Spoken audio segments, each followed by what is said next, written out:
పండగ అంటే ఏంది? మన చుట్టూ ఉన్న వారితో, మన కుటుంబంతో ఆనందంగా గడపడమే పండగ. అదే పండగ మన భారతదేశానికి సంబంధించిందైతే ప్రతి ఒక్క భారతీయుడు కలిసి సెలబ్రేట్ చేసుకోవాల్సిందే. మనం ఇంత ఆనందంగా ఉండడానికి కారణం మన కోసం గతంలో ఎంతోమంది ప్రాణాలర్పించి తీసుకొచ్చిన ఈ స్వాతంత్రమే.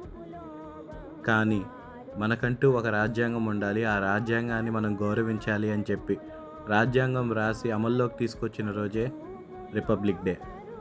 హిందువులకి భగవద్గీత ఎలాగో, ముస్లింకి ఖురాన్ ఎలాగో, క్రిస్టియన్కి బైబిల్ ఎలాగో ప్రతి ఒక్క భారతీయుడికి అవసరమైందే ఈ కాన్స్టిట్యూషన్.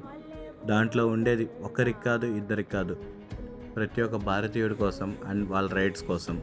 కన్న తల్లిని, మనం నడుస్తున్న ఈ నెల తల్లిని ఎలా అయితే గౌరవిస్తామో అలాగే మన రాజ్యాంగాన్ని కూడా గౌరవించాలి.